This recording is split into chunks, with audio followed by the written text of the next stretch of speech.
Hello everyone, welcome back to PCS mind. दोस्तों, आज की क्लास में हम कवर करने वाले हैं बिहार का भूगोल। आज की क्लास में आपका बिहार का भूगोल समाप्त हो जाएगा, इसीलिए आपको क्लास को अंत तक पूरा देखना है। आज आपकी बीपीएससी स्पेशल की 5वीं क्लास है। ऑलरेडी आपकी 4 क्लासेस बीपीएससी स्पेशल पर हो चुकी हैं। तो अगर आप इस चैनल पर नए हैं और आपने इन 4 क्लासेस को नहीं देखा है, जिसमें हमने बिहार की हिस्ट्री और बिहार का एक जनरल इंट्रोडक्शन कवर किया था, तो आप इसी चैनल की प्लेलिस्ट में जाकर इन क्लासेस को भी देख सकते हैं। चलिए, सबसे पहले मैं आपको इस मैगजीन की इंडेक्स को दिखाती हूँ। इस मैगजीन के इंडेक्स को किस तरीके से डिवाइड किया गया है, देखिए। तो यहाँ पर आप देख सकते हैं, इस मैगजीन के अंदर टोटल आपके देखिए 10-11 चैप्टर हैं, जिसमें से सबसे पहला चैप्टर है आपका बिहार सामान्य परिचय। तो ये काफ़ी इंपॉर्टेंट चैप्टर है, जहाँ पर आपको बिहार के बारे में एक जनरल इंट्रोडक्शन मिलता है। तो इसकी हमारी ये पहली क्लास थी, जो आपकी ऑलरेडी हो चुकी है। देन दूसरा चैप्टर था आपका बिहार का इतिहास। तो बिहार के इतिहास को हमने 3 भागों में बांट कर पढ़ा है। सबसे पहले हमने प्राचीन बिहार कवर किया था, देन हमने मध्यकालीन बिहार कवर किया, देन आधुनिक बिहार भी हमारा हो चुका है। तो ये यहाँ पर आपकी 4 क्लासेस हो चुकी हैं और आज आपकी 5वीं क्लास है। 5वीं क्लास में आज की क्लास में हम कवर करेंगे बिहार का भूगोल। तो आज की क्लास में आपका बिहार का भूगोल कंप्लीट हो जाएगा। देखिए, बिहार के भूगोल में आपको क्या सब चीज़ें पढ़नी है। सबसे पहले आपको पढ़ना होगा बिहार का भौतिक विभाजन, बिहार की जलवायु, बिहार का अपवाह तंत्र, जहाँ पर आपकी बिहार की नदी कवर हो जाएंगी। देन आपको पढ़ना है बिहार की मिट्टी, बिहार में वन एवं वन्य जीव, बिहार में आपदा प्रबंधन। तो ये सारे टॉपिक आपको बिहार के भूगोल में आज कवर करने हैं। बिहार के भूगोल के बाद हम बिहार की अर्थव्यवस्था, बिहार की इकोनॉमी को कवर करेंगे, बिहार की पॉलिटी को कवर करेंगे। चलिए फिर स्टार्ट करते हैं आज की क्लास। दोस्तों, क्लास को स्टार्ट करने से पहले अगर आप इस चैनल पर नए हैं तो चैनल को सब्सक्राइब जरूर कर लेना, और आप हमारे टेलीग्राम चैनल को भी ज्वाइन कर सकते हैं, जिसका लिंक आपको कमेंट सेक्शन में मिल जाएगा। और आप सिंपली टेलीग्राम पर जाकर सर्च भी कर सकते हैं @PCS Mind, तो आपको हमारा ऑफिशियली टेलीग्राम चैनल मिल जाएगा, जहां पर आपको इस मैगजीन की PDF प्रोवाइड कर दी जाएगी। तो अगर आपको रिविजन करना है तो आप इस PDF के थ्रू रिविजन कर सकते हैं। चलिए फिर स्टार्ट करते हैं आज की क्लास। तो आज हम पढ़ने वाले हैं बिहार का भूगोल। देखिए, बिहार भौगोलिक रूप से एक मैदानी राज्य है। यह गंगा के मैदानी क्षेत्र में बसा एक समृद्ध क्षेत्र है। यह नेपाल के तराई क्षेत्र से विंध्य पहाड़ी एवं धारवाड़ के चट्टानी क्षेत्र तक विस्तृत है। बिहार पूर्वी भारत में स्थित राज्य है, जो भौगोलिक रूप से 3 भागों में विभाजित है। तो अगर आपको बिहार का भौगोलिक रूप में डिवीजन करना हो तो आप बिहार को 3 भागों में बांट सकते हैं। तो बिहार का भौतिक विभाजन हम 3 भागों में कर सकते हैं। देखिए, बिहार का एक भाग है आपका पर्वतीय या तराई क्षेत्र, दूसरा भाग है मैदान, तीसरा भाग है पठार। तो आप बिहार को भौगोलिक रूप से 3 भागों में बांट सकते हैं, पर्वतीय या तराई क्षेत्र में, मैदानी क्षेत्र में और पठारी क्षेत्र में। आपको पर्वतीय या तराई क्षेत्र में पढ़ना होगा सुमेश्वर श्रेणी के बारे में, रामनगर दून के बारे में और दून घाटी के बारे में। मैदानी क्षेत्र में आपको 2 चीज़ों के बारे में पढ़ना होगा, या आप ऐसा भी कह सकते हैं कि मैदान को, बिहार के मैदान को आप 2 भागों में बांट सकते हैं, उत्तरी गंगा का मैदान और दक्षिणी गंगा का मैदान।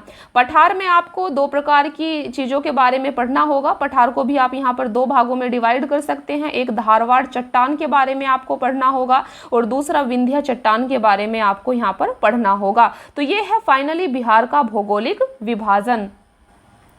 तो फ्रेंड्स, यहाँ पर आप इस मैप के थ्रू और अच्छे से समझ सकते हैं। ये आपका बिहार का मैप है, जिसमें बिहार का भौतिक विभाजन दर्शाया गया है। देखिए, हमने पढ़ा था बिहार को हमने 3 भागों में बांटा था। तो पर्वतीय क्षेत्र, मैदानी क्षेत्र और पठारी क्षेत्र। आप यहाँ पर देख सकते हैं, ये सुमेश्वर श्रेणी है बिहार की। तो बिहार में इधर पश्चिमी चंपारण की तरफ आपकी सुमेश्वर श्रेणी पड़ती है, दून घाटी है, रामनगर दून है, जो कि बिहार का पर्वतीय क्षेत्र है। दूसरी तरफ आप देख सकते हैं, ये बिहार है, ये पूरा आपका बिहार है, और बिहार के बीचों बीच से आपकी निकल रही है यहाँ पर गंगा नदी। तो गंगा नदी बिहार को 2 भाग में डिवाइड कर दे रही है, उत्तरी और दक्षिणी। तो यहाँ पर आपका उत्तरी गंगा का मैदान और दक्षिणी गंगा का मैदान बन जाएगा। आप यहाँ पर और भी चीजों को देख सकते हैं। देखिए, ये नदी भी यहाँ पर है, तो आपका देखिए ये गंगा नदी हो गई, इधर से आपकी ये गंडक नदी आ रही है बिहार में, इधर से आपकी कोसी नदी आ रही है, ये महानंदा नदी है, ठीक है। आप यहाँ पर देख सकते हैं ये सोन नदी आ रही है, और ये यहाँ पर देखिए ये दक्षिण का पठारी क्षेत्र है, ये अंग का मैदान है, और यहाँ पर ये गंगा नदी और ये सोन नदी है, इसके बीच का जो क्षेत्र है ये गंगा सोन का दोआब कहलाता है। देखिए यहाँ पर ये गंडक नदी है और ये कोसी नदी है, तो इसके बीच का जो क्षेत्र है वो कहलाता है आपका गंडक कोसी दोआब। फिर ये कोसी नदी हो गई और ये आपकी महानंदा नदी है, तो इनके बीच का जो क्षेत्र है वो कहलाता है कोसी महानंदा दोआब। तो आपको इनके बारे में, दोआब के बारे में आगे डिटेल में पढ़ना है। देखिए तो हमने बिहार का भौतिक विभाजन यहाँ पर 3 भागों में किया था, पर्वतीय या फिर तराई क्षेत्र, मैदानी क्षेत्र और पठारी क्षेत्र। सबसे पहले हम पर्वतीय या तराई क्षेत्र के बारे में डिटेल में पढ़ेंगे। देखिए तो ये है सबसे पहले आपका पर्वतीय या तराई क्षेत्र। देखिए बिहार के उत्तर पश्चिम भाग में हिमालय पर्वत की शिवालिक श्रेणी का भाग अवस्थित है। तो बिहार के उत्तर पश्चिम भाग में हिमालय पर्वत की शिवालिक श्रेणी का भाग अवस्थित है। इसका कुल क्षेत्रफल लगभग 932 वर्ग किलोमीटर है। इसका विस्तार मुख्य रूप से पश्चिमी चंपारण जिले में है। तो ये कहाँ पर है? ये पश्चिमी चंपारण जिले में इसका विस्तार है। इसे 3 उपवर्गों में विभाजित किया जा सकता है। नंबर 1 सोमेश्वर श्रेणी, रामनगर दून और दून घाटी। तो हम इसी विस्तार को 3 श्रेणी में बांट सकते हैं। सबसे पहली है सोमेश्वर श्रेणी। देखिए त्रिवेणी संगम पर यह नेपाल एवं बिहार की सीमा निर्धारित करता है। इसकी ऊंचाई 874 मीटर है। यह बिहार की सबसे ऊंची चोटी है। अगर आपसे पूछा जाए कि बिहार की सबसे ऊंची चोटी कौन सी है, तो यह है आपकी सोमेश्वर श्रेणी। दूसरा है रामनगर दून। इसका विस्तार हरहा नदी घाटी में है। इस क्षेत्र की अधिकतम ऊंचाई 240 मीटर है। नेक्स्ट है आपका दून घाटी। इसका विस्तार सोमेश्वर श्रेणी एवं रामनगर दून के बीच है। इस घाटी को हरहा नदी की घाटी भी कहा जाता है। तो आपको याद रखना है बिहार के पर्वतीय या तराई क्षेत्र को हम 3 भागों में बांट सकते हैं, सोमेश्वर श्रेणी, रामनगर दून और दून घाटी। दूसरा भाग है मैदानी क्षेत्र। चलिए पढ़ते हैं बिहार के मैदानी क्षेत्र के बारे में। देखिए बिहार के कुल भूभाग का 96% भाग मैदानी है। इस मैदानी भाग का निर्माण गंगा और उसकी सहायक नदियों के निक्षेप से हुआ है। इस मैदान के मध्य से गंगा नदी बहती है, जैसा कि हमने मैप में भी देखा था। गंगा नदी की अवस्थिति के आधार पर इसे 2 उपवर्गों में विभाजित किया जाता है। एक है आपका उत्तरी गंगा का मैदान और दूसरा है आपका दक्षिण गंगा का मैदान। देखिए उत्तरी गंगा का मैदान गंगा नदी से उत्तर में नेपाल सीमा तक इसका विस्तार है। इस मैदान का ढाल उत्तर से दक्षिण तथा उत्तर पश्चिम से दक्षिण पूर्व की ओर है। इस मैदानी भाग को 3 दोआबों में बांटा जाता है। दोआब से तात्पर्य है 2 नदियों के बीच की भूमि या मैदान। हमने दोआब भी देखे थे मैप में। तो दोआब का क्या मतलब होता है? 2 नदियों के बीच की भूमि या मैदान को दोआब कहते हैं। ये सभी दोआब क्षेत्र अपने जलोढ़ मृदा एवं उर्वरता के लिए प्रसिद्ध होते हैं, क्योंकि ये 2 नदियों के बीच का स्थान होता है दोआब। तो देखिए तो हमने कौन कौन से दोआब देखे थे। एक है आपका घाघरा गंडक दोआब। तो घाघरा गंडक दोआब का मतलब है घाघरा नदी और गंडक नदी के बीच का जो क्षेत्र है वो आपका घाघरा गंडक दोआब कहलाएगा। नेक्स्ट है गंडक कोसी दोआब, गंडक नदी और कोसी नदी के बीच का भूमि। नेक्स्ट है कोसी महानंदा दोआब। तो ये तीनों दोआब आपके कहाँ पड़ते हैं? ये उत्तरी गंगा मैदान में है, उत्तरी गंगा के मैदान में है। नेक्स्ट है आपका दक्षिण गंगा का मैदान। तो गंगा नदी से दक्षिण और दक्षिण के पठारी पहाड़ी क्षेत्र के मध्य दक्षिण गंगा का मैदान अवस्थित है। उत्तरी गंगा मैदान की तुलना में इसका आकार छोटा है। इसका निर्माण गंगा के अतिरिक्त पठारी नदियों के निक्षेप से हुआ है। इस क्षेत्र को 3 उपवर्गों में बांटा जाता है। तो दक्षिण गंगा के मैदान में देखिए कौन कौन से दोआब हैं। एक है आपका गंगा सोन दोआब, दूसरा है मगध का मैदान और तीसरा है अंग का मैदान। तो ये जो तीनों एरिया हैं ये आपके दक्षिण गंगा के मैदान में पड़ते हैं। चलिए बात करते हैं तीसरा भौगोलिक क्षेत्र है बिहार का पठार। तो पठार के बारे में देखते हैं। देखिए बिहार के दक्षिणी सीमा पर पठार एवं पहाड़ी क्षेत्र हैं। तो पठार कहाँ है? पठार बिहार की दक्षिणी सीमा पर हैं, जो झारखंड से सीमा साझा करते हैं। तो आपको पता है कि झारखंड पहले बिहार का ही पार्ट हुआ करता था, जिसको अलग कर दिया गया था। ठीक है, तो झारखंड से सीमा साझा करते हैं। दक्षिण में स्थित पठारी क्षेत्र में 2 क्रम की चट्टानें अवस्थित हैं। तो ये जो दक्षिण में स्थित बिहार का पठारी क्षेत्र है, यहाँ पर 2 प्रकार की चट्टानें पाई जाती हैं। इनको आपको याद रखना है। एक है आपकी धारवाड़ चट्टाने और एक है आपकी विंध्य चट्टाने। तो धारवाड़ चट्टाने या विंध्य चट्टाने कहाँ मिलेंगी? ये बिहार के दक्षिणी इलाके में मिलेंगी, दक्षिणी क्षेत्र में मिलेंगी। धारवाड़ चट्टाने आपकी मिलती हैं मुंगेर जिले में, जमुई, नवादा, गया। तो इन जिलों में आपकी धारवाड़ चट्टाने मिलती हैं, इनको आपको याद रखना है। कभी कभी आपसे एग्जाम में पूछा जाता है कि धारवाड़ चट्टाने बिहार के कौन से जिले में मिलती हैं। तो सिंपली देखिए कॉन्सेप्ट ये कहता है कि धारवाड़ चट्टाने आपको बिहार के दक्षिणी क्षेत्र में मिलेंगी। और अगर आपको थोड़ी सी मैप की नॉलेज है तो आप एक आइडिया से भी बता सकते हैं कि दक्षिण में बिहार के कौन कौन से जिले होंगे। तो आपके मुंगेर, जमुई, नवादा, गया में धारवाड़ चट्टाने मिलती हैं। और विंध्य चट्टाने आपकी कैमूर और रोहतास में मिलती हैं। तो इनको आपको स्टार लगाकर याद रखना है। चलिए बात करते हैं। तो यहाँ पर हमने देखा, देखिए बिहार का भौतिक विभाजन हमने 3 भागों में किया था, पर्वतीय क्षेत्र, बिहार का मैदानी क्षेत्र और बिहार का पठारी क्षेत्र। तो यहाँ पर हमारा जो बिहार का भौगोलिक विभाजन था वो समाप्त हो जाता है। अभी बात करते हैं कुछ अन्य महत्वपूर्ण तथ्यों की। देखिए बिहार के उत्तरी गंगा के मैदान में प्राकृतिक रूप से जलमग्न निम्न भूमि क्षेत्र को चोर या मन कहा जाता है। तो चोर या मन किसको कहा जाता है? तो ये बिहार के प्राकृतिक रूप से जलमग्न निम्न भूमि क्षेत्र को कहा जाता है। गंगा के मैदानी बाढ़ क्षेत्र में बनने वाले विशेष आकृति क्षेत्र को दियारा प्रदेश कहा जाता है। दियारा प्रदेश किसको कहते हैं? दियारा प्रदेश ये गंगा के मैदानी बाढ़ क्षेत्र में बनने वाली विशेष आकृति क्षेत्र को कहा जाता है। उत्तरी गंगा मैदान में कई मन या चोर गोखुर झीलों के रूप में पाए जाते हैं। तो गोखुर झीलें कहाँ पाई जाती हैं? उत्तरी गंगा के मैदान में।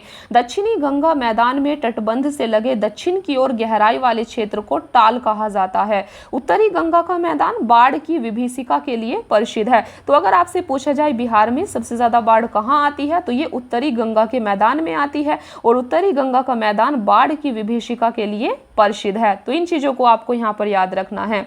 देखिए तो यहाँ पर आप देख सकते हैं ये 4 प्रकार की आपकी चट्टानें हैं जिनके अलग अलग निर्माण काल, क्षेत्र और विशेषताएं दी गई हैं। सबसे पहले है आपका धारवाड़ चट्टानें। देखिए धारवाड़ चट्टानों का निर्माण काल क्या है? तो देखिए धारवाड़ चट्टानों का निर्माण आपका प्री कैम्ब्रियन काल में हुआ था। कौन सा क्षेत्र में है ये? मुंगेर, जमुई, नवादा, गया, राजगीर क्षेत्र में आपको धारवाड़ चट्टानें मिलती हैं। विशेषताएं क्या हैं इनकी? ये बिहार में सबसे प्राचीन पहाड़ी क्षेत्र है। तो ये आपको याद रखना है। तो अगर आपसे पूछा जाए कि बिहार में सबसे प्राचीन पहाड़ी क्षेत्र कौन सा है, तो ये आपका धारवाड़ क्षेत्र है। दूसरा है आपका विंध्य क्षेत्र। विंध्य क्षेत्र या विंध्य चट्टानों का निर्माण काल है आपका प्री कैम्ब्रियन निर्माण काल है। और इनका क्षेत्र ये कैमूर और रोहतास जिले में मिलती हैं। विशेषताएं ये दूसरा प्राचीन पहाड़ी क्षेत्र है विंध्य। और सीमेंट उद्योग, चूना पत्थर के लिए ये प्रसिद्ध है। तो सीमेंट उद्योग या चूना पत्थर के लिए कौन सा क्षेत्र प्रसिद्ध है? विंध्य। नेक्स्ट है आपका टर्शियरी। टर्शियरी का निर्माण काल है प्लीस्टोसीन निर्माण काल है और इसका क्षेत्र है पश्चिमी चंपारण। तो ये कहाँ मिलती हैं? पश्चिमी चंपारण में। इनकी विशेषताएं हैं सोमेश्वर पहाड़ी क्षेत्र में स्थित है, क्योंकि पश्चिमी चंपारण में आपका सोमेश्वर पहाड़ी है अगर आपको याद हो। और ये सबसे नवीन पहाड़ी क्षेत्र है। तो दोस्तों अगर आपसे पूछा जाए कि सबसे नवीन पहाड़ी क्षेत्र कौन सा है, आपको याद रखना है ये सोमेश्वर पहाड़ी का क्षेत्र है जो कि सबसे नवीन पहाड़ी क्षेत्र है। और ये कहाँ पर है? ये पश्चिमी चंपारण जिले में पाया जाता है। नेक्स्ट है आपका क्वार्टनरी जो कि प्लीस्टोसीन एवं होलोसीन काल का है। और इसका स्पेशली जो क्षेत्र है यह है गंगा के मैदान। तो क्वार्टनरी चट्टानें आपकी कहाँ मिलती हैं? ये मिलती हैं गंगा के मैदान में। इसकी विशेषताएं हैं बिहार का अधिकांश भाग मैदानी है, कृषि के लिए सबसे उपयुक्त है। तो गंगा का मैदान कृषि के लिए सबसे उपयुक्त है। तो ये यहाँ पर कुछ पॉइंट्स थे जिनको आपको यहाँ पर याद रखना है। देखिए यहाँ पर आपका जो बिहार के भूगोल में पहला चैप्टर था बिहार का भौतिक विभाजन, तो ये पहला चैप्टर आपका यहाँ पर समाप्त हो जाता है। अभी हम दूसरे चैप्टर को समझेंगे और दूसरा चैप्टर है आपका बिहार की जलवायु। यहाँ पर आपको बिहार की जलवायु के बारे में समझना है और कुछ पॉइंट्स को यहाँ पर याद रखना है। देखिए किसी क्षेत्र के दीर्घकालिक मौसम की औसत दशाओं को जलवायु कहते हैं। सबसे पहले जलवायु की डेफिनेशन है कि जलवायु किसे कहते हैं। तो किसी क्षेत्र के दीर्घकालिक मौसम की औसत दशाओं को जलवायु कहते हैं।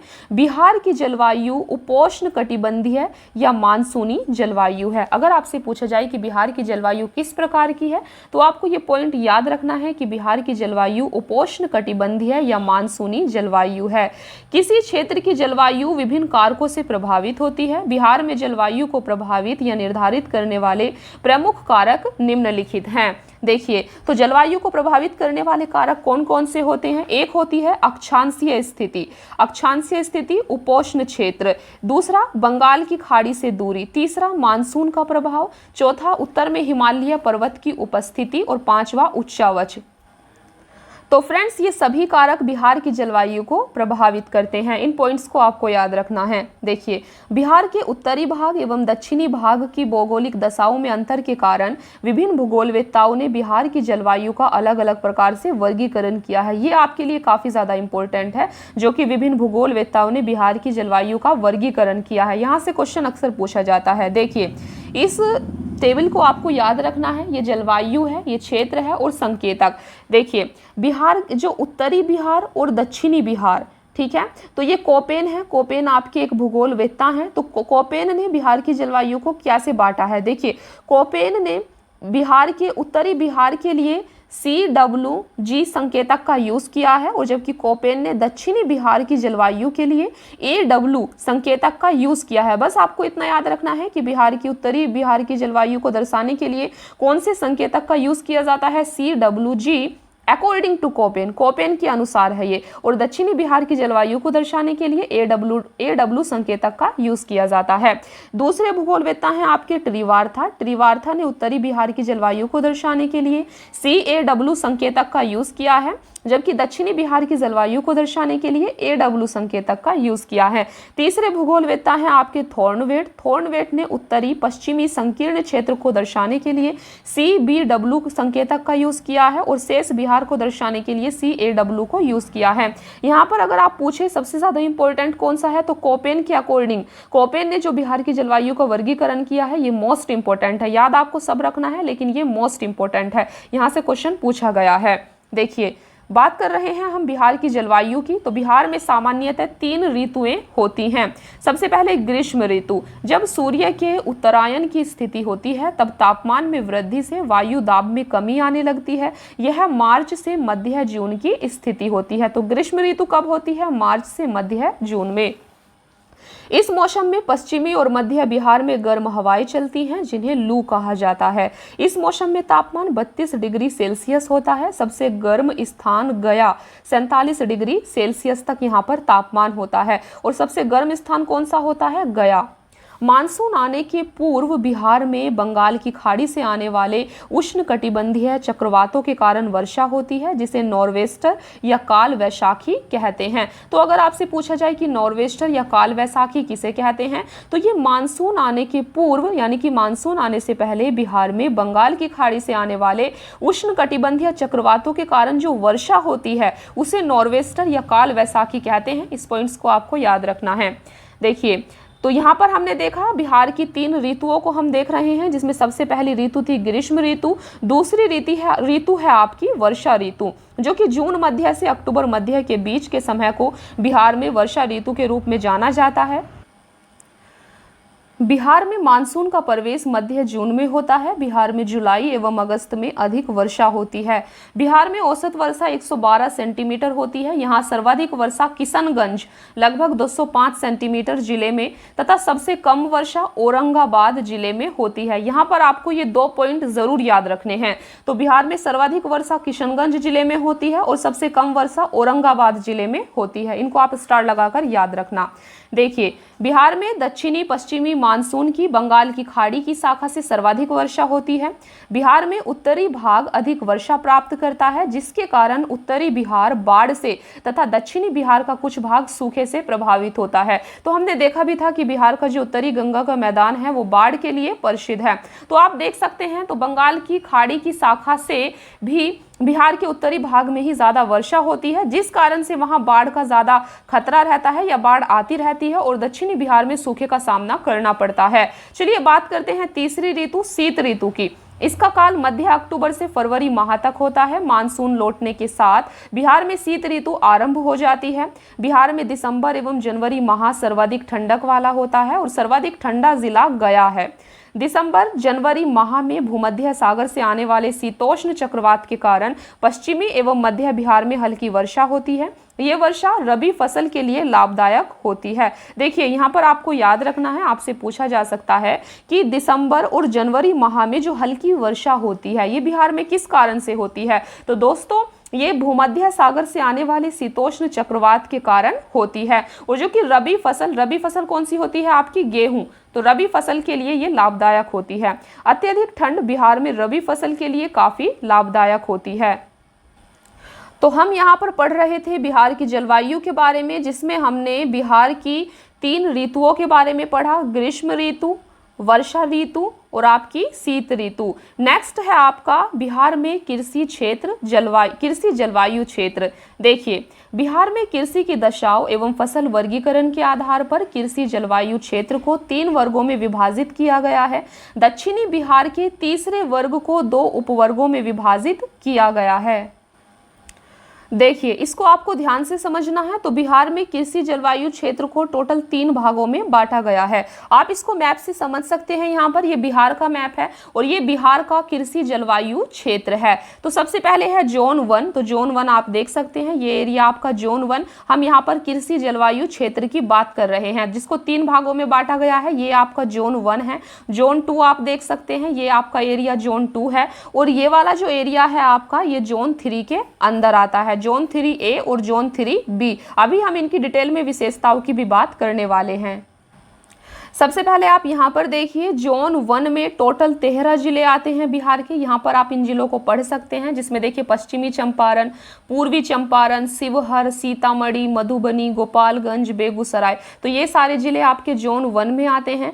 जोन 2 में आपके टोटल 8 जिले आते हैं, जिसमें सुपौल, अररिया, किशनगंज, सहरसा, पूर्णिया, मधेपुरा, ये सारे जिले आते हैं। और जोन 3A में आपके 6 जिले, जोन 3B में टोटल 11 जिले आते हैं। देखिए विभिन्न कृषि जलवायु क्षेत्र की विशेषताओं को निम्नलिखित सारणी में देखा जा सकता है। अभी हम बात करेंगे इन जलवायु क्षेत्र की विशेषताओं की। तो सबसे पहले है आपका कृषि जलवायु क्षेत्र में जोन 1, जो कि उत्तर पश्चिमी क्षेत्र में पड़ता है। तो जोन 1 की विशेषता क्या है, देखिए इस क्षेत्र में औसत वर्षा 104 से 145 सेंटीमीटर तक होती है। यह खादर मिट्टी की प्रधानता है। और यहाँ की मुख्य फसलें कौन कौन सी हैं, गन्ना, धान, गेहूं, अरहर, मक्का आदि। तो ये यहाँ की मुख्य फसलें हैं। फिर है आपका जोन 2। जोन 2 आपका उत्तर पूर्वी क्षेत्र में पड़ता है, बिहार के उत्तर पूर्वी क्षेत्र में पड़ता है। और इस क्षेत्र की विशेषता है, इस क्षेत्र में औसत वर्षा 120 से 140 सेंटीमीटर तक होती है। और यहाँ की मुख्य फसलें हैं जूट, धान, चाय, मक्का आदि। नेक्स्ट है आपका जोन 3। जोन 3 आपका दक्षिणी क्षेत्र में, बिहार का जो दक्षिणी क्षेत्र है वो जोन 3 में आता है। इस क्षेत्र में औसत वर्षा 95 से 115 सेंटीमीटर तक होती है। यहाँ बांगर मिट्टी की प्रधानता है। तो दक्षिणी क्षेत्र में कौन सी मिट्टी मिलती है बिहार में, बांगर मिट्टी मिलती है। यहाँ की मुख्य फसलें हैं गेहूं, दाल, अरहर, चना आदि।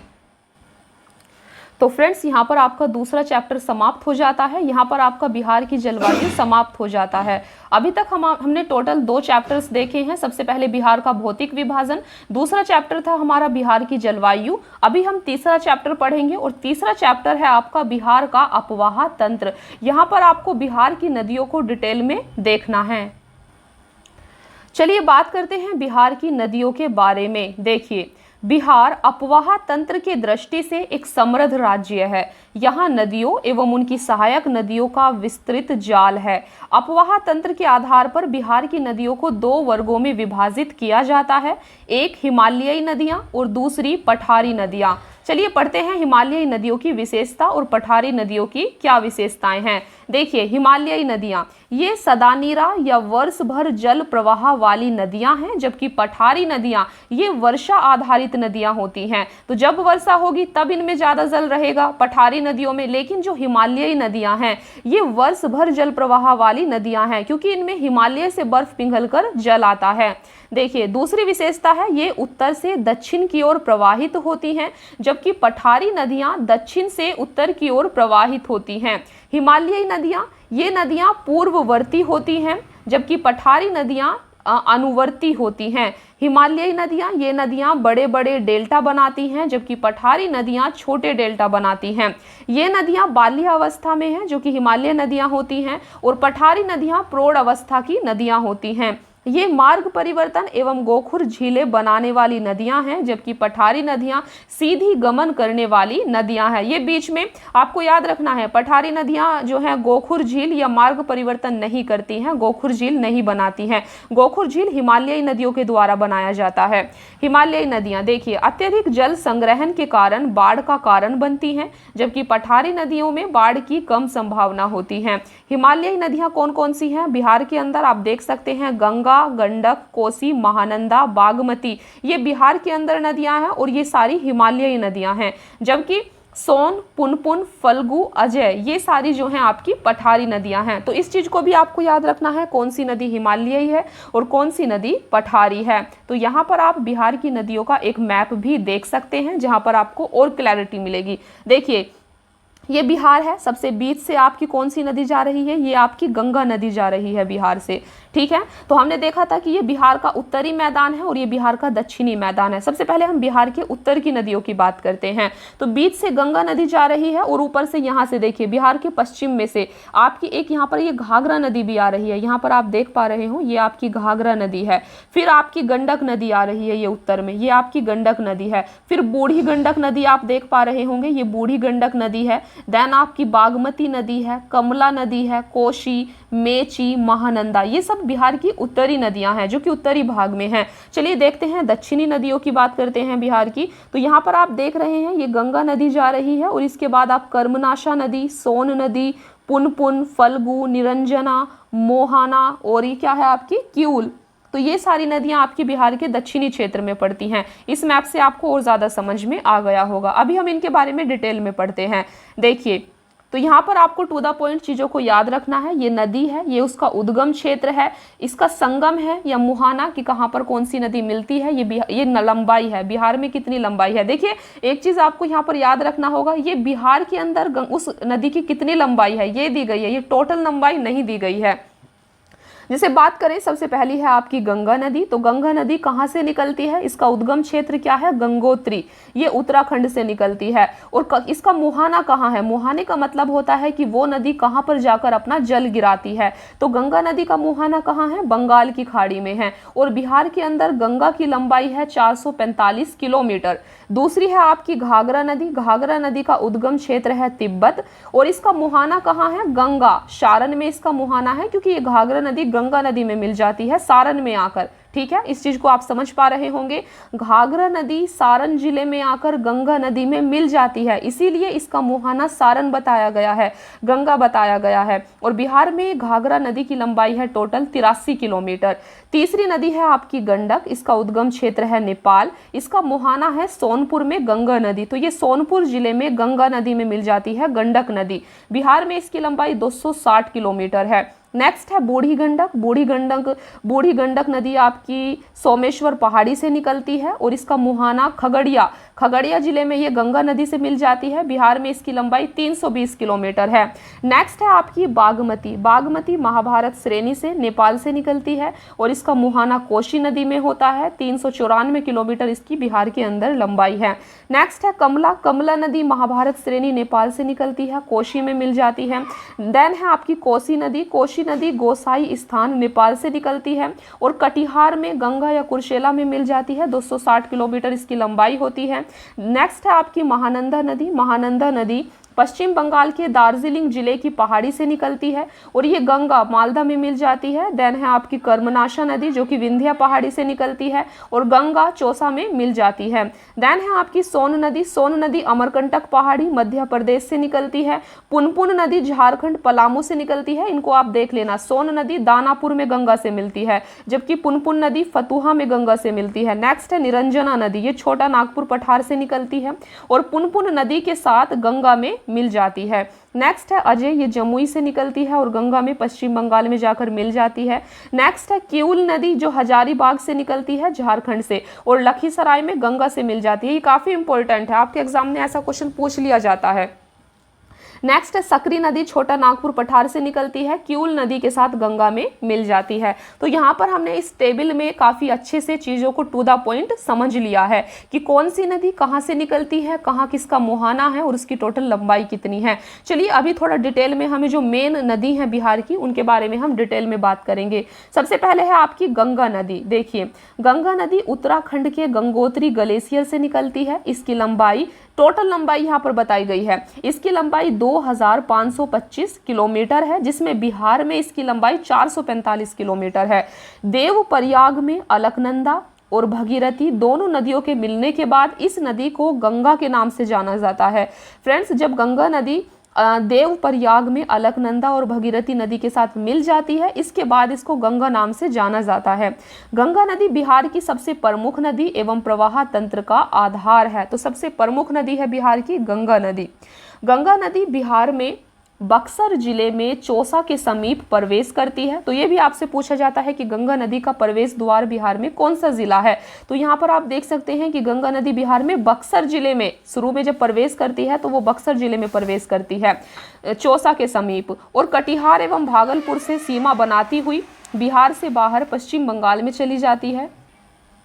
और इस दौरान गंगा नदी बिहार के 12 जिलों से गुजरती है। तो ये काफी इंपॉर्टेंट है, आपको इसको इस लाइन को स्टार लगाकर याद रखना है। देखिए गंगा नदी बिहार में बक्सर जिले में प्रवेश करती है और कौन से जिलों से सीमा टच करते हुए अंदर आती है, देखिए, और कटिहार एवं भागलपुर से सीमा बनाते हुए बिहार से बाहर पश्चिम बंगाल में चली जाती है। इस दौरान गंगा नदी बिहार के 12 जिलों से गुजरती है। तो बिहार के कितने जिलों से टोटल गुजरती है? 12 जिलों से, ये आपको याद रखना है।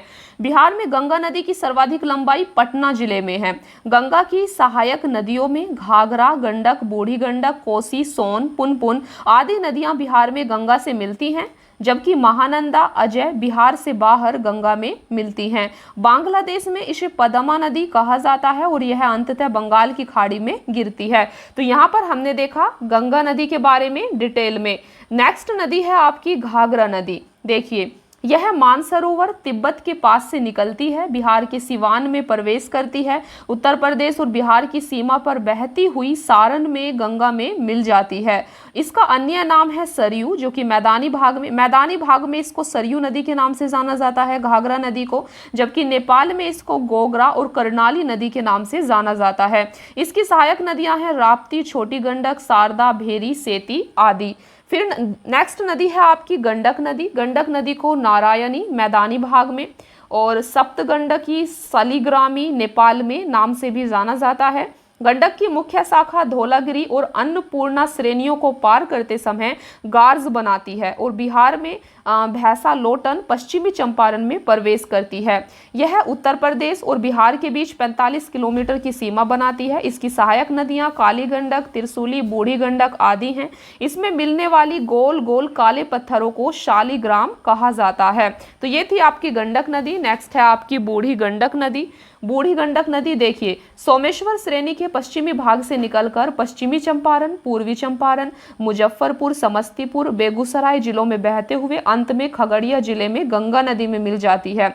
इसका अन्य नाम सिकर हना है, जो कि ऊपरी भाग में इसको कहते हैं। देखिए इसकी सहायक नदियां हैं मसान, बालोर, त्यूर, धनोती आदि इसकी सहायक नदियां हैं। नेक्स्ट है आपकी बागमती नदी। यह नेपाल में हिमालय की महाभारत श्रेणी से निकलती है। यह बिहार में सीतामढ़ी जिले में प्रवेश करती है, अंत में गंगा नदी में विलीन हो जाती है। पहले यह बूढ़ी गंडक में मिलती थी, लेकिन अब यह कमला नदी से मिलकर कोशी नदी में मिल जाती है। इसकी सहायक नदियां लाल बकिया, लखनदेई, मनोहरा, अधवारा, विष्णुमती आदि हैं। नेपाल में इस नदी के तट पर काठमांडू काठमांडू एवं पशुपतिनाथ मंदिर भी स्थित हैं।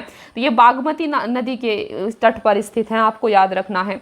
नेक्स्ट है आपकी कोशी नदी। यह नेपाल के उत्तर पूर्व में स्थित गोसाई स्थान से निकलती है। इसे नेपाल में सप्तकोशी कहा जाता है क्योंकि यह 7 धाराओं के मिलने से बनती है। कोशी नदी बिहार में सुपौल जिले में प्रवेश करती है तथा कुर्सेला में गंगा नदी में विलीन हो जाती है।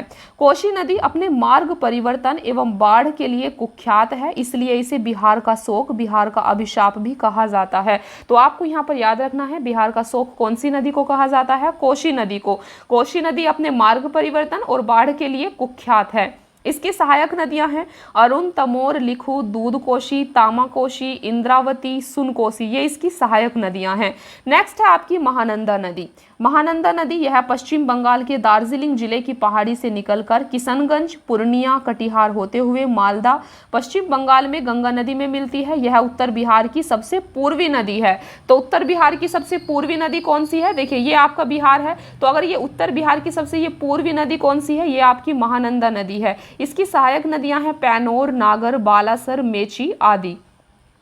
नेक्स्ट है कर्मनाशा नदी। कर्मनाशा नदी, इसकी उत्पत्ति विंध्या पहाड़ी से होती है और यह बिहार एवं उत्तर प्रदेश की सीमा निर्धारित करती हुई चौसा, बक्सर में गंगा नदी से मिलती है। यह दक्षिण बिहार की सबसे पश्चिमी नदी है। तो कर्मनाशा नदी दक्षिण बिहार की, देखिए ये बिहार है तो ये सबसे पश्चिमी नदी है कर्मनाशा, वो भी दक्षिण बिहार की।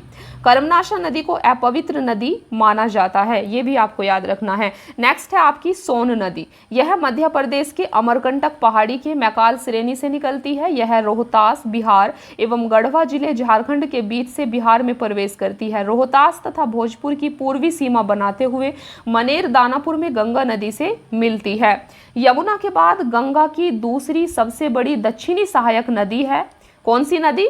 आपकी सोन नदी। इसकी प्रमुख सहायक नदी है रिहंद, कन्हार, उत्तरी कोयल। सोन नदी पर डेहरी बांध जो कि रोहतास में है, इंद्रपुरी बैराज रोहतास में, बाना सागर बांध मध्य प्रदेश में स्थित है। सोन नदी पर बने नहरों में रोहतास, भोजपुर के शुष्क मैदानी क्षेत्र को बिहार का मुख्य चावल उत्पादक क्षेत्र बनाया है। नेक्स्ट है आपकी पुनपुन नदी। देखिए यह झारखंड के पलामू जिले के छोटा नागपुर पठार से निकलती है तथा बिहार में औरंगाबाद, जहानाबाद होते हुए फतुहा में गंगा नदी में मिल जाती है। इसकी प्रमुख सहायक नदियां मोरहर, मादर, दरहदा आदि हैं। यह दक्षिण बिहार की दूसरी प्रमुख नदी है पुनपुन नदी। नेक्स्ट है आपकी फल्गु नदी। देखिए यह हजारीबाग के पठार से निकलने वाली लीलाजन, निरंजना तथा मोहाना नदियों के मिलने से बनती है और अंततः गया होते हुए पुनपुन नदी में मिल जाती है जो गंगा की उपनदी है। गया में फल्गु नदी के पास विष्णुपद मंदिर स्थित है जहां पितृपक्ष के दौरान लाखों की संख्या में हिंदू धर्म के तीर्थयात्री आते हैं। फल्गु नदी पर भारत का सबसे बड़ा रबर डैम गयाजी डैम बनाया गया है। फल्गु नदी के किनारे ही गौतम बुद्ध को ज्ञान की प्राप्ति हुई थी। तो ये भी पॉइंट आपको याद रखना है। देखिए यहाँ पर हमने मेन नदियों को देखा, अभी हम देखते हैं बिहार में नदियों के किनारे स्थित प्रमुख शहर। तो ये भी आपसे कभी कभी एग्जाम में पूछ लिया जाता है। देखिए पटना शहर आपका गंगा नदी के किनारे पर स्थित है और कौन सा शहर है यहाँ पर? सोनपुर। गंगा नदी के किनारे पर स्थित शहर है आपका सोनपुर। नहीं, एक मिनट रुकिए, देखिए यहाँ पर मिस्टेक हो गई। यहाँ पर एक तरफ आपका शहर है, एक तरफ नदियां हैं, फिर ये दूसरा पार्ट है, फिर एक तरफ शहर है और एक तरफ नदी है। ठीक है, तो ये इस प्रकार से इनके बीच का विभाजन है। देखिए गंगा नदी के किनारे पर कौन सा शहर बसा है? पटना।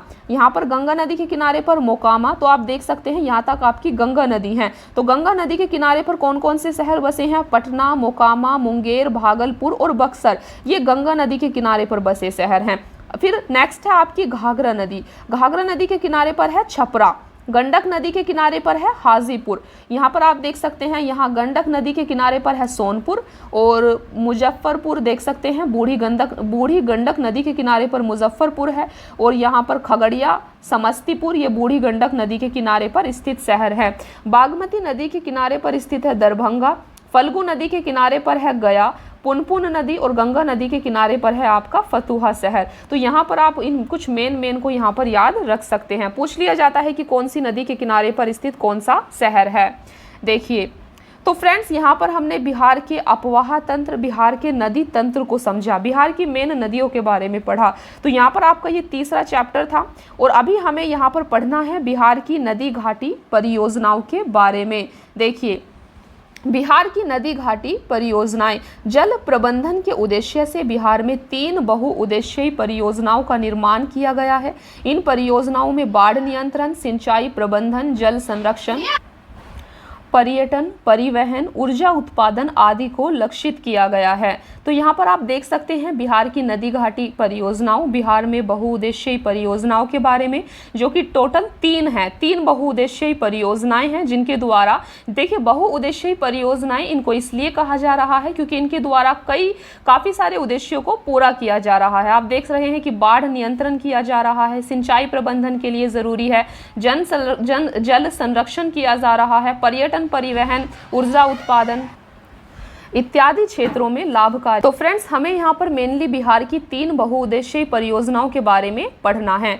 सबसे पहले है आपकी सोन नदी बहुउद्देश्यीय परियोजनाएं, गंडक नदी बहुउद्देश्यीय परियोजना और कोसी नदी बहुउद्देश्यीय परियोजनाएं। देखिए, सबसे पहले समझते हैं सोन बहुउद्देश्यीय परियोजना के बारे में। सोन नदी परियोजना का निर्माण 1874 ईस्वी में डेहरी, रोहतास में किया गया था। यह बहुउद्देश्यीय नदी परियोजना बिहार की सबसे पुरानी एवं प्रथम नदी घाटी परियोजना है। तो सबसे प्रथम और सबसे पुरानी नदी घाटी परियोजना कौन सी है? सोन बहुउद्देश्यीय परियोजना। डेहरी में बारून के पास सोन नदी पर बांध बनाकर 2 नहरें दोनों किनारे से निकाली गई हैं। एक है आपकी पूर्वी सोन नहर और दूसरी है पश्चिमी सोन नहर। तो पूर्वी सोन नहर, इस नहर से औरंगाबाद, गया, जहानाबाद, अरवल, पटना तक सिंचाई की जाती है, जबकि पश्चिमी सोन नहर से रोहतास, कैमूर, बक्सर, भोजपुर आदि जिलों में सिंचाई की जाती है। सोन नहर पर 2 जल विद्युत केंद्र, डेहरी जल विद्युत केंद्र तथा बारून जल विद्युत केंद्र भी स्थापित किए गए हैं। तो ये है आपकी सोन बहुउद्देश्यीय परियोजना। यहाँ पर आपको इन सभी पॉइंट्स को याद रखना है। दूसरी है आपकी गंडक बहुउद्देश्यीय परियोजना। तो गंडक परियोजना भारत एवं नेपाल की संयुक्त परियोजना है। इसका लाभ बिहार, उत्तर प्रदेश एवं नेपाल को मिलता है। आपको याद रखना है, गंडक बहुउद्देश्यीय परियोजना भारत और नेपाल 2 देश की संयुक्त परियोजना है जो कि बिहार में है। देखिए, जो कि बिहार, उत्तर प्रदेश और नेपाल को, इसका लाभ बिहार, उत्तर प्रदेश और नेपाल को मिलता है। देखिए, 3 को मिलता है। गंडक परियोजना के लिए 1959 ईस्वी में नेपाल के साथ समझौता हुआ। इस परियोजना का कार्य 1960 ईस्वी में प्रारंभ हुआ था। इस परियोजना के अंतर्गत भारत नेपाल सीमा पर भैंसा लोटन के पास गंडक नदी पर बांध का निर्माण कर जलाशय का निर्माण किया गया है। यह बराज या बांध वाल्मीकि नगर के पास त्रिवेणी संगम के पास निर्मित है। गंडक परियोजना में जलाशय से पूर्व एवं पश्चिम की ओर नहर निकाली गई है। एक है पूर्व गंडक नहर और दूसरी है पश्चिमी गंडक नहर। पूर्वी नहर 3 भागों में विभक्त है, जिसे तिरहुत, त्रिवेणी एवं दोन नहर के नाम से जाना जाता है। तिरहुत, त्रिवेणी एवं दोन नहर से पश्चिमी चंपारण, पूर्वी चंपारण, मुजफ्फरपुर, वैशाली आदि जिलों में सिंचाई की जाती है। पश्चिमी नहर जलाशय से नेपाल होकर निकलती है। नेपाल में सिंचाई के अतिरिक्त इनसे निकलने वाली सहायक नहरों से उत्तर प्रदेश में गोरखपुर, देवरिया एवं बिहार में सिवान, सारण में सिंचाई होती है। इस परियोजना के तहत पूर्वी नहर पर 15 मेगावाट का जल विद्युत केंद्र स्थापित है। इसी प्रकार का विद्युत केंद्र पश्चिमी नहर पर भी बनाया गया है। तो ये थी आपकी गंडक बहुउद्देश्यीय परियोजना। नेक्स्ट है आपकी कोसी बहुउद्देश्यीय परियोजना। कोसी परियोजना भारत एवं नेपाल की संयुक्त परियोजना है। इस परियोजना की स्थापना 1953 में की गई थी। यह परियोजना 1954 में लागू हुई। इस परियोजना के तहत हनुमान नगर बांध बनाकर नेपाल में जलाशय का निर्माण किया गया है। यह परियोजना 1965 ईस्वी में पूर्ण रूप से तैयार हो गई। कोसी पर निर्मित जलाशय से पूर्व एवं पश्चिम की ओर नहरों का निर्माण किया गया है। पूर्वी कोसी नहर और पश्चिमी कोसी नहर। पूर्वी कोसी नहर, इससे अररिया, सुपौल, पूर्णिया आदि में सिंचाई होती है। पश्चिमी कोसी नहर, इससे दरभंगा, मधुबनी, सुपौल, बेगूसराय आदि में सिंचाई होती है। तो यहाँ पर आपको इन 3 बहुउद्देश्यीय परियोजना के बारे में याद रखना है। चलिए देखते हैं नेक्स्ट है आपका जल प्रपात। तो यहाँ पर आपको जल प्रपात के बारे में समझना है। देखिए, तो जलप्रपात किसे कहते हैं, सबसे पहले आप इस चीज को समझिए। जब नदी की ढाल में अकस्मात परिवर्तन आने से नदी तीव्र वेग से पहाड़ से नीचे गिरती है तो उसे जलप्रपात कहा जाता है। बिहार के प्रमुख जलप्रपात कौन कौन से हैं, तो यहाँ पर आप देख सकते हैं। सबसे पहले है ककोलत जलप्रपात। ककोलत जलप्रपात बिहार के नवादा जिले में है, ये आपको याद रखना है कि कौन से जिले में है। दूसरा है दुर्गावती जलप्रपात जो कि रोहतास जिले में है और सबसे ऊंचा जलप्रपात है दुर्गावती जलप्रपात। तीसरा है कर्मनाशा जलप्रपात जो कि बक्सर जिले में है। नेक्स्ट है धुआं कुंड जलप्रपात, सासाराम रोहतास में है। मंझर कुंड जलप्रपात, सासाराम रोहतास। जियार कुंड जलप्रपात भोजपुर में है। तेलहर कुंड जलप्रपात कैमूर में है। तो यहाँ पर आपको इन जलप्रपात के बारे में याद रखना होगा। नेक्स्ट है आपका बिहार की प्रमुख झीलें। तो यहाँ पर बिहार की प्रमुख झीलों को देखना है। देखिए, सबसे पहले है आपकी कांवर झील जो कि बेगूसराय जिले में है। फिर है आपकी घोघा झील जो कि कटिहार जिले में है। कुशेश्वर झील दरभंगा। घोड़ा कटोरा झील राजगीर नालंदा में है। अनुपम झील कैमूर में। सिमरी झील सहरसा। जगतपुर झील भागलपुर। मोती झील मोतीहारी पूर्वी चंपारण में। सरैया मन ये पश्चिमी चंपारण में है बेतिया में। और पिपरामन मोतीहारी पूर्वी चंपारण में है। तो यहाँ पर ये बिहार की प्रमुख झीलों को आप देख सकते हैं।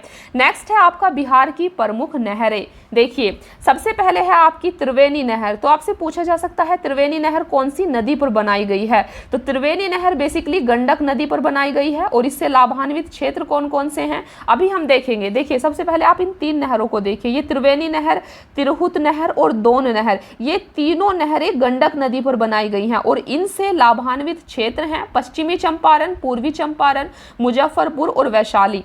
नेक्स्ट है आपकी जो कोसी नदी पर बनाई गई है नहर। देखिए, ये तीनों कोसी नदी पर बनाई गई है, पूर्वी कोसी नहर, पश्चिमी कोसी नहर और राजपुर नहर। और इनसे लाभान्वित क्षेत्र हैं अररिया, सुपौल, पूर्णिया, दरभंगा, मधुबनी, सुपौल, सहरसा, मधेपुरा, बेगूसराय। तो ये इनसे लाभान्वित क्षेत्र हैं।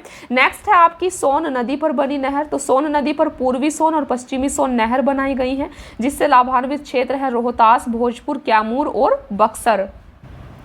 नेक्स्ट है आपका बिहार के प्रमुख गर्म जलकुंड। तो ये भी काफ़ी इंपॉर्टेंट है, आपको याद रखना है। बिहार के प्रमुख गर्म जलकुंड, देखिए अवस्थिति और जलकुंड। सबसे पहले है ब्रह्मा कुंड। देखिए, ये राजगीर में स्थित है, ये सारे जो जलकुंड हैं ये राजगीर में हैं। तो राजगीर में कौन कौन से हैं आप देख सकते हैं। ब्रह्मा कुंड जो कि बिहार का सबसे गर्म जलकुंड है। तो बिहार का सबसे गर्म जलकुंड कौन सा है, ब्रह्मा कुंड। कहाँ पर है, राजगीर में है।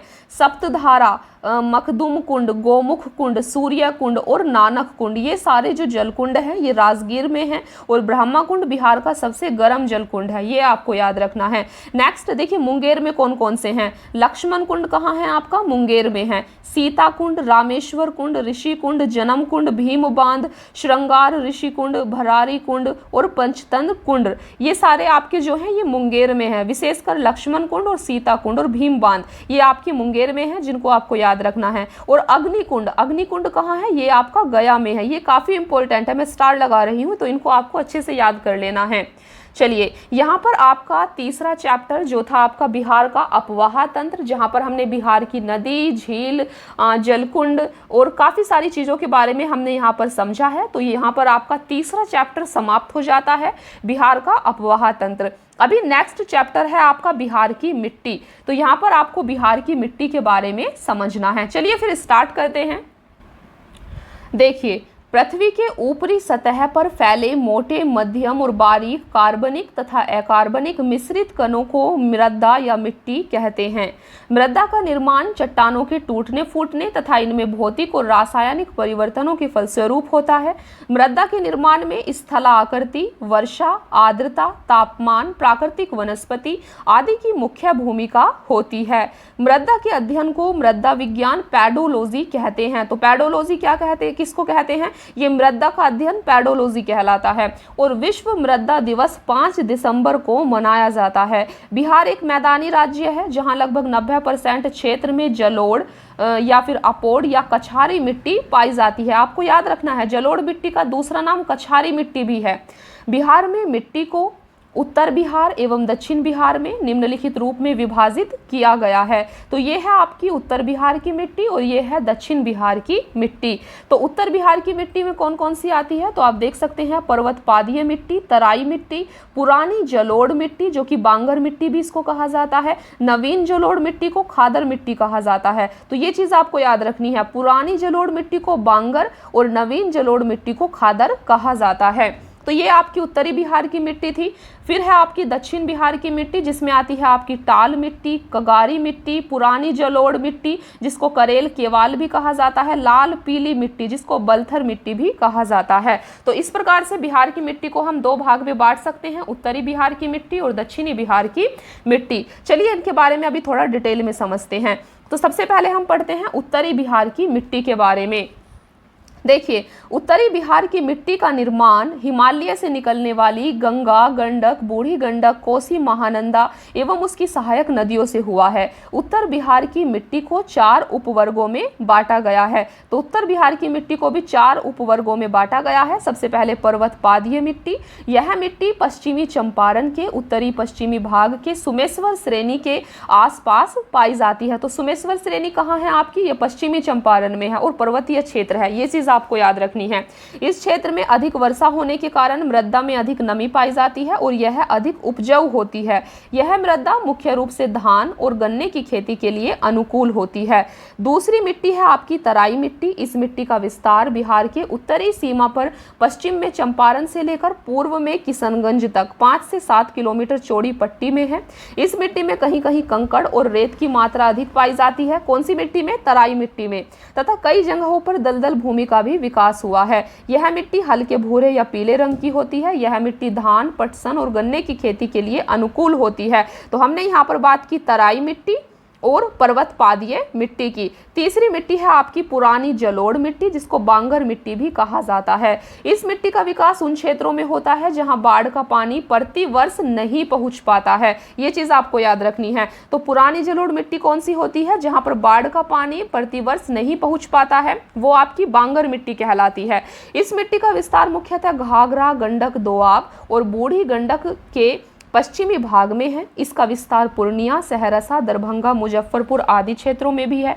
इस मृदा में चूना और पोटास की अधिकता होती है तथा फास्फोरस एवं नाइट्रोजन की कमी होती है, ये आपको याद रखना है। इसकी प्रकृति क्षारीय होती है। इसमें मुख्य रूप से धान, गेहूं, मक्का, तंबाकू, गन्ना उगाए जाते हैं। और चौथी उपवर्ग की मिट्टी है आपकी नवीन जलोढ़ मिट्टी जिसको खादर मिट्टी कहा जाता है। देखिए, नदियों द्वारा प्रतिवर्ष लाए गए अवसादों से खादर मिट्टी का निर्माण होता है। इस मिट्टी का विस्तार गंगा, गंडक, बूढ़ी गंडक, कोसी, महानंदा की निचली घाटी में है। इस मिट्टी का रंग गहरा भूरा होता है। इसमें बालू एवं चीका की प्रधानता होती है। इस मिट्टी में नाइट्रोजन की कमी पाई जाती है, ये आपको याद रखना है। यह मिट्टी अत्यधिक उर्वरक होती है जिसमें पर्याप्त सिंचाई होने पर धान, गेहूं, जूट, मक्का आदि की पैदावार अच्छी होती है। तो फ्रेंड्स, यहाँ पर हमने देखा उत्तरी बिहार की मिट्टी। अभी आपको समझना है दक्षिण बिहार की मिट्टी के बारे में। तो देखिए, दक्षिण बिहार की मिट्टी का विस्तार गंगा नदी तथा छोटा नागपुर पठार के मध्य है। मिट्टी की संरचना के आधार पर दक्षिण बिहार की मिट्टी को 4 भागों में वर्गीकृत किया गया है। तो इसको भी 4 भागों में बांटा जा सकता है। सबसे पहले है आपकी टाल मिट्टी। तो टाल निम्न भूमि का क्षेत्र होता है। देखिए, ये जो वर्ड है टाल, इसको किसे कहा जाता है, टाल। तो निम्न भूमि के क्षेत्र को टाल कहा जाता है जो वर्षा ऋतु में जल प्लावित रहता है। टाल मिट्टी का विस्तार गंगा के दक्षिणी तट पर बक्सर से भागलपुर तक 8 से 10 किलोमीटर चौड़ी पट्टी में है। यह मिट्टी मोटे कणों वाली धूसर रंग की एवं भारी मिट्टी होती है। इस मिट्टी में रबी फसलें अच्छी होती हैं। यह क्षेत्र दलहन उत्पादन के लिए प्रसिद्ध है।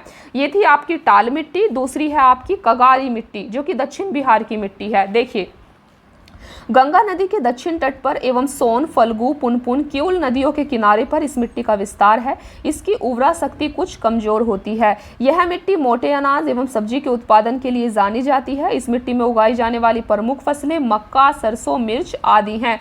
तीसरी मिट्टी है आपकी पुरानी जलोढ़ मिट्टी। तो इस मिट्टी का विस्तार बक्सर, उत्तरी गया, पटना, नालंदा, मुंगेर से लेकर भागलपुर तक है। इस मिट्टी की उर्वरा शक्ति अधिक होती है तथा इसमें जल सोखने की क्षमता भी अधिक होती है। इस मिट्टी का रंग गहरा भूरा पीला एवं हल्का होता है। इस मिट्टी में उगाई जाने वाली प्रमुख फसलें मक्का, धान, बाजरा, आलू, अरहर, गेहूं आदि है। फिर चौथी मिट्टी है आपकी लाल, पीली या बलथर मिट्टी।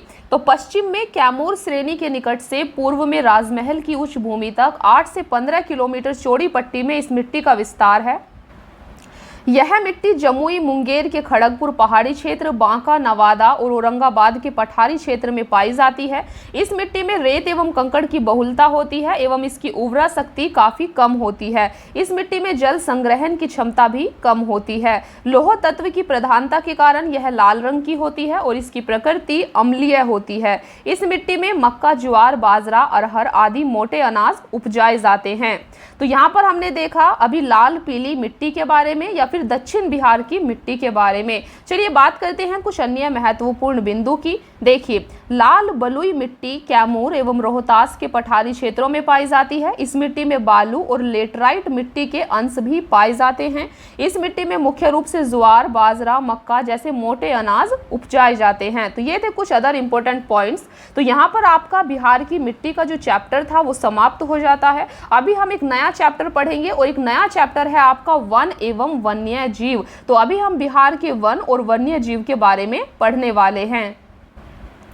इस चैप्टर के बाद आपका एक चैप्टर और होगा बिहार का भूगोल, जिसमें हम बिहार में आपदा प्रबंधन के बारे में पढ़ेंगे, जो कि एक छोटा सा चैप्टर होने वाला है। ये चैप्टर बिहार का वन और वन्य जीव काफी ज्यादा इंपॉर्टेंट है, इसको आपको ध्यान से समझना है। तो बस इस क्लास का फिर इसके बाद जो एक लास्ट चैप्टर है उसको कंप्लीट करके आपका यहाँ पर बिहार का भूगोल पूरा कंप्लीट हो जाएगा। चलिए फिर इस चैप्टर को अच्छे से समझते हैं। देखिए, बिहार एक मानसूनी प्रदेश है। यहाँ मुख्य रूप से मानसूनी पर्णपाती वन पाए जाते हैं। इन पर्णपाती वनों को उनकी विशिष्टता के आधार पर दो भागों में बांटा जाता है, एक आर्द्र पर्णपाती वन, दूसरा शुष्क पर्णपाती वन। तो सबसे पहले बात करते हैं आर्द्र पर्णपाती वन की। देखिए, ये वन उन क्षेत्रों में पाए जाते हैं जहां वर्ष में वर्षा औसतन 120 सेंटीमीटर से अधिक होती है। बिहार में आर्द्र पर्णपाती वन किशनगंज, पश्चिमी चंपारण, वाल्मीकि नगर वन तथा नेपाल के सीमावर्ती क्षेत्र में पाए जाते हैं। ऐसे वनों में साल, सेमल, जामुन, सागवान आदि के वृक्ष मिलते हैं। इसके अतिरिक्त इन वनों में सवई घास, हाथी घास, नरकट, बेंत आदि झाड़ियां पाई जाती हैं। दूसरे हैं आपके शुष्क पर्णपाती वन। तो ये वन उन क्षेत्रों में पाए जाते हैं जहां वर्ष में वर्षा औसतन 120 सेंटीमीटर से कम होती है। बिहार के अधिकांश भागों में इसी प्रकार के वन पाए जाते हैं, शुष्क पर्णपाती वन। ये वन कैमूर की पहाड़ी, मुंगेर, जमुई, बांका आदि क्षेत्रों में पाए जाते हैं। इन वनों में शीशम, अमलतास, साल, खैरा, महुआ, पलास, जामुन, बांस आदि के वृक्ष पाए जाते हैं। देखिए, चलिए यहाँ पर हमने बात की बिहार के दो प्रकार के वनों के बारे में। अभी बात करते हैं हम बिहार के वन्य जीव अभयारण्य के बारे में। देखिए, तो बिहार में एक राष्ट्रीय उद्यान तथा 12 वन्य जीव अभयारण्य हैं। तो सबसे पहले बात करते हैं अभयारण्य स्थान और उनकी विशेषता के बारे में। सबसे पहले है आपके सामने वाल्मीकि नगर राष्ट्रीय उद्यान। तो आप देख सकते हैं वाल्मीकि नगर राष्ट्रीय उद्यान ये बिहार का एकमात्र नेशनल पार्क है। तो ये कहाँ पर है? तो वाल्मीकि नगर राष्ट्रीय उद्यान ये आपका पश्चिमी चंपारण में है। यह बिहार का एकमात्र राष्ट्रीय उद्यान है। जैसे कि मैंने आपको बताया कि बिहार में एकमात्र नेशनल पार्क वाल्मीकि नगर राष्ट्रीय उद्यान है। इसमें बिहार के सबसे घने वन पाए जाते हैं। चलिए यहाँ से आप देख सकते हैं ये अभयारण्य है। तो भीम बांध एवं वन्य जीव अभयारण्य ये कहाँ पर है? ये मुंगेर जिले में है। 681 वर्ग किलोमीटर क्षेत्र में फैला है। तेंदुआ, भालू, सुअर, मगरमच्छ के लिए ये प्रसिद्ध है। नेक्स्ट है गौतम बुद्ध पक्षी विहार, ये आपका गया में है और 259 वर्ग किलोमीटर क्षेत्र में फैला है। नेक्स्ट है कांवर झील वन्य जीव अभयारण्य जो कि बेगूसराय में है। 63 वर्ग किलोमीटर क्षेत्र में फैला है। साइबेरियाई पक्षियों का आश्रय स्थल है। कौन सा? कांवर झील। तो कांवर झील आपका साइबेरियाई पक्षियों का आश्रय स्थल भी है, इसको पॉइंट लगाकर याद रखना है। रामसर सूची में शामिल बिहार का एकमात्र आर्द्र भूमि क्षेत्र है और जो कांवर झील है ये बिहार की रामसर सूची में शामिल एकमात्र आर्द्र भूमि क्षेत्र भी है। नेक्स्ट है आपका कैमूर वन्य जीव अभयारण्य जो कि रोहतास में है। 1784 वर्ग किलोमीटर क्षेत्र में फैला है और बिहार का सबसे बड़ा वन्य जीव अभयारण्य है आपका कैमूर वन्य जीव अभयारण्य। नेक्स्ट है आपका नागी बांध पक्षी विहार जो कि जमुई में है और यह सबसे छोटा अभयारण्य है। फिर है नकटी डैम वन्यजीव अभयारण्य जमुई में है। पंत वन्यजीव अभयारण्य नालंदा राजगीर में है। उदयपुर वन्यजीव अभयारण्य पश्चिमी चंपारण में है। वाल्मीकि वन्यजीव अभयारण्य पश्चिमी चंपारण में है और 880 वर्ग किलोमीटर क्षेत्र में फैला है। बिहार का एकमात्र बाघ आरक्ष्य है, इसके अंदर जो है बाघ मिलते हैं। नेक्स्ट है आपका कुशेश्वर स्थान पक्षी अभयारण्य जो दरभंगा में है और साइबेरियाई पक्षियों का आश्रय स्थल है। तो आप देख सकते हैं ये भी साइबेरियाई पक्षियों का आश्रय स्थल है। नेक्स्ट है विक्रमशिला डॉल्फिन वन्यजीव अभयारण्य, ये काफी ज्यादा इंपॉर्टेंट है। विक्रमशिला डॉल्फिन अभयारण्य जो कि भागलपुर में है, 60 किलोमीटर क्षेत्र में फैला है। गंगा नदी में मुंगेर से भागलपुर तक इसका फैला हुआ है। भारत के पहले डॉल्फिन अभयारण्य के रूप में प्रसिद्ध है। अगर आपसे पूछा जाए बिहार का पहला डॉल्फिन अभयारण्य तो ये है आपका विक्रमशिला डॉल्फिन अभयारण्य जो कि भागलपुर में है। नेक्स्ट है बरेला सलीम अली पक्षी अभयारण्य जो कि वैशाली में है। तो इनको भी आपको यहाँ पर याद रखना है। चलिए बात करते हैं बिहार की वन स्थिति 2021 रिपोर्ट के बारे में। तो ये भी काफी इंपॉर्टेंट है। देखिए, भारत एवं बिहार वन स्थिति रिपोर्ट प्रति 2 वर्षों पर भारतीय वन सर्वेक्षण द्वारा जारी किया जाता है। सर्वप्रथम यह रिपोर्ट 1987 में प्रकाशित किया गया था। 2021 की रिपोर्ट इस श्रृंखला की 17वीं रिपोर्ट है। तो 2021 की रिपोर्ट 17वीं रिपोर्ट है। सबसे पहले 1987 में इसे शुरू किया गया था, जिसके लिए दूर संवेदी उपग्रह रिसोर्स सेट 2 से प्राप्त आंकड़ों का प्रयोग किया गया है। देखिए, बात करें अगर बिहार में वन आवरण की तो वन स्थिति रिपोर्ट 2021 के अनुसार बिहार का वन आवरण कितना है आप देख सकते हैं 7380.79 वर्ग किलोमीटर है, जो राज्य के कुल भौगोलिक क्षेत्रफल का 7.84% है। ये आपको याद रखना है, कितना है 7.84% है। 2019 की रिपोर्ट की तुलना में वन आवरण में 75 वर्ग किलोमीटर की वृद्धि हुई है, जो लगभग 1.03% है। देखिए, बिहार में वन आवरण एवं वृक्षा आवरण, तो वन आवरण की बात करें तो कितने क्षेत्रफल में है 7381 वर्ग किलोमीटर में है, प्रतिशत में 7.84% में, और आप देख सकते हैं कितने परसेंट की कितनी वृद्धि हुई है, तो 75 वर्ग किलोमीटर की वृद्धि हुई है वन आवरण में। बात करें वृक्षा आवरण की तो ये क्षेत्रफल 2341 वर्ग किलोमीटर के क्षेत्रफल में है, 2.48% है, और 338 वर्ग किलोमीटर की वृद्धि हुई है। अगर बात करें कुल की तो टोटल है इन दोनों को मिलाकर 9722 वर्ग किलोमीटर क्षेत्रफल में फैला हुआ है बिहार में वन आवरण, और टोटल 10.32% है, जो कि 413 वर्ग किलोमीटर की इसमें वृद्धि हुई है।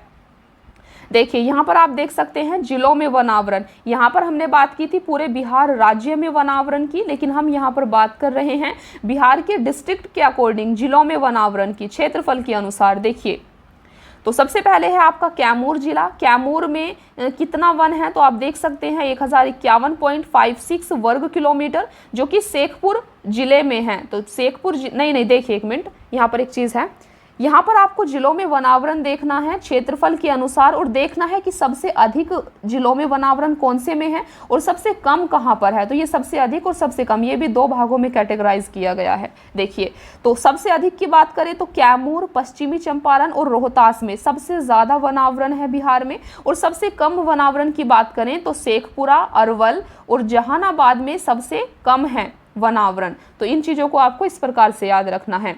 चलिए, यहाँ पर बात करते हैं। देखिए, जिलों में वनावरण प्रतिशत के अनुसार, यहाँ हमने क्षेत्रफल के अनुसार बात की थी जिलों में वनावरण की, और यहाँ पर बात करते हैं जिलों में वनावरण की प्रतिशत के अनुसार। तो सबसे अधिक, इसको भी 2 भागों में हम बांटेंगे, और सबसे कम कहाँ पर है तो सबसे अधिक है आपका कैमूर, जमुई, नवादा में, इन जिलों को आपको याद रखना है, और सबसे कम है शेखपुरा, बक्सर और सिवान में।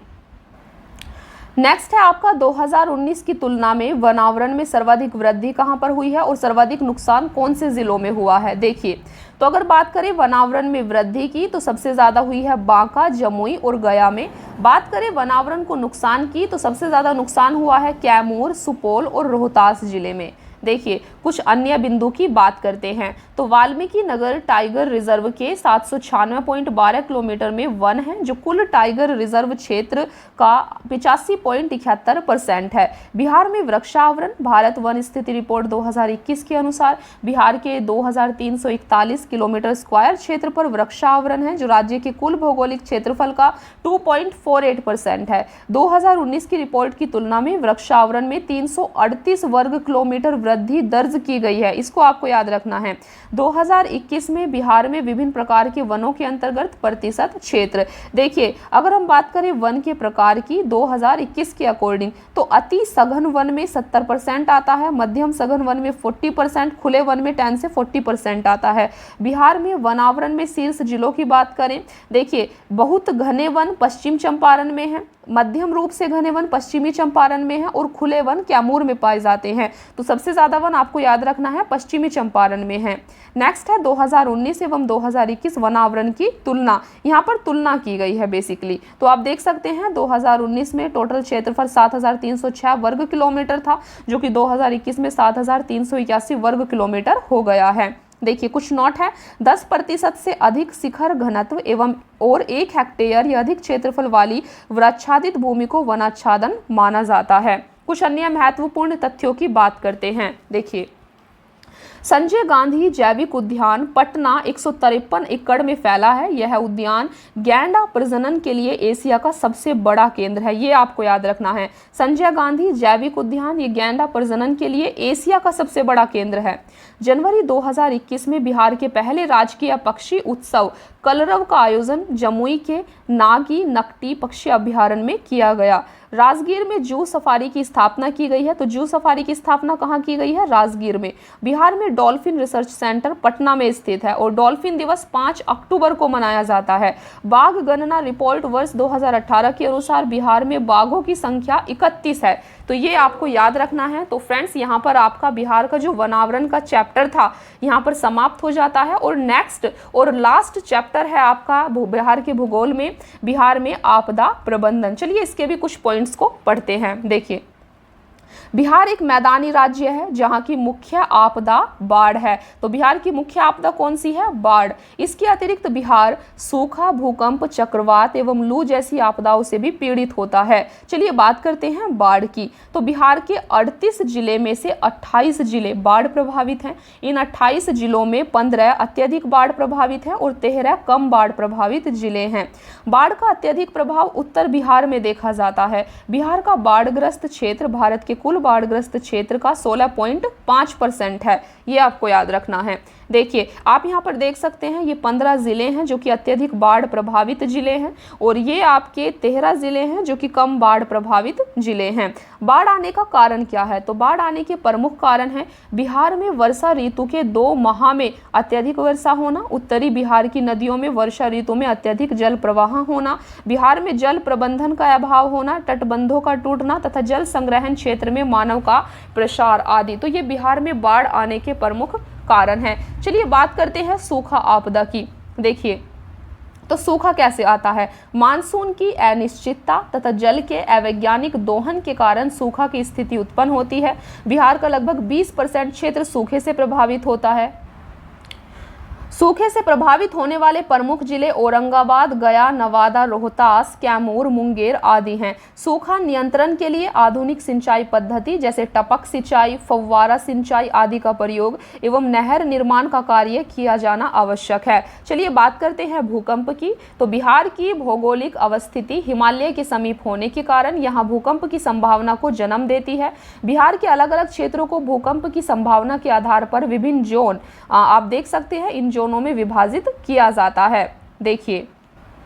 देखिए आप यहाँ पर देख पा रहे होंगे ये आपका जोन 3 है, जोन 4 है और जोन 5 है। जोन 3 आपका निम्न प्रबलता वाला क्षेत्र है जहाँ पर भूकंप की बहुत कम संभावना है। तो जोन 3 में आपके कौन कौन से जिले आते हैं? गया, औरंगाबाद, रोहतास, कैमूर, बक्सर, भोजपुर, मुंगेर। फिर है आपका जोन 4 जहाँ पर मध्यम प्रबलता है। तो यहाँ पर पूर्वी चंपारण, पश्चिम चंपारण, सारण, वैशाली, पटना, सिवान, शिवहर, यहाँ पर मध्यम प्रबलता है भूकंप आने की। और नेक्स्ट है आपका जोन 5 जहाँ पर अत्यधिक प्रबलता प्रबलता है भूकंप आने की, सबसे ज्यादा प्रबलता है। तो ऐसे कौन से जिले हैं आप देख सकते हैं, किशनगंज, सहरसा, सुपौल, मधेपुरा, अररिया, सीतामढ़ी, दरभंगा और मधुबनी। तो यहाँ पर भूकंप आने की सबसे ज्यादा संभावना है। नेक्स्ट है आपका चक्रवात। देखिए, बिहार भौगोलिक रूप से समुद्र तटीय राज्य नहीं है, लेकिन बंगाल की खाड़ी के समीप होने के कारण बिहार चक्रवात जैसी आपदा से कभी कभी प्रभावित होता है। बंगाल की खाड़ी में उत्पन्न होने वाला चक्रवात पश्चिम बंगाल, झारखंड से होकर बिहार के सीमावर्ती जिलों को प्रभावित करता है। चक्रवात से मुख्य रूप से बिहार के पूर्वी जिले किशनगंज, पूर्णिया, भागलपुर, कटिहार, अररिया आदि जिले प्रभावित होते हैं। चक्रवात में मूसलाधार वर्षा एवं तेज हवाओं से जान माल की क्षति होती है। चक्रवात के बाद देखिए यहाँ पर आप देख सकते हैं, यहाँ पर एक दूसरा इंपॉर्टेंट चीज़ दी हुई है, सेंदाई फ्रेमवर्क और बिहार। तो जानते हैं, चलते हैं समझते हैं कि सेंदाई फ्रेमवर्क और बिहार के बारे में क्या है। देखिए, जापान के सेंदाई शहर में मार्च 2015 में आपदा जोखिम में कमी लाने के लिए तीसरा संयुक्त राष्ट्र विश्व शिखर सम्मेलन आयोजित किया गया था। इस सम्मेलन में आपदा जोखिम में कमी लाने से संबंधित 7 प्रमुख लक्ष्य निर्धारित किए गए हैं। भारत ने 1 जून 2016 को सेंदाई फ्रेमवर्क को अपनाया है। तो आपसे पूछा जा सकता है कि भारत ने सेंदाई फ्रेमवर्क को कब अपनाया है, तो ये अपनाया है 1 जून 2016 को। बिहार भारत का पहला राज्य है जिसने सेंदाई फ्रेमवर्क से संबंधित कार्य योजना को लागू किया है। तो ये काफ़ी इंपॉर्टेंट है सेंदाई फ्रेमवर्क, इसके बारे में आपको याद रखना है। और बेसिकली सेंदाई फ्रेमवर्क, इसका उद्देश्य क्या था, किस चीज़ के लिए ये किया गया था, तो आप देख सकते हैं आपदा जोखिम में कमी लाने के लिए इसका किया गया था बेसिकली। और भारत 1 जून 2016 को इसमें शामिल हुआ था। तो फ्रेंड्स, यहाँ पर आप देख सकते हैं कि आपका बिहार का भूगोल कंप्लीट हो जाता है, बिहार का भूगोल समाप्त हो जाता है। और नेक्स्ट क्लास होगी आपकी बिहार की इकोनॉमिक्स, यानी कि बिहार की अर्थव्यवस्था पर। तो फ्रेंड्स, आज की क्लास में इतना ही। अगर आप इस मैगजीन की PDF लेना चाहते हैं तो आप हमारे टेलीग्राम चैनल को ज्वाइन कर सकते हैं @PCS Mind, और इस टेलीग्राम चैनल का लिंक आपको कमेंट सेक्शन में भी मिल जाएगा, जिसको हम पिन कर देंगे। तो आप वहां से भी हमारे टेलीग्राम चैनल को ज्वाइन कर सकते हैं। यहाँ पर इस मैगजीन की PDF ऑलरेडी अपलोड कर दी गई है, तो आपको यहाँ पर ज्वाइन करके इस PDF के द्वारा आप अपने रिविजन को कर सकते हैं। तो फ्रेंड्स, इस चैनल पर अगर आप नए हैं तो आपको चैनल को सब्सक्राइब ज़रूर कर लेना है, ताकि आपको इस सीरीज़ की सभी क्लासेस आप तक पहुंचती रहें। आपको नोटिफिकेशन को ऑन करके रखना है। जैसे ही हमारे द्वारा कोई क्लास अपलोड होगी तो उस क्लास का नोटिफिकेशन आपको तुरंत मिल जाएगा। तो thank you so much friends, keep watching, please like, share and subscribe. Thank you.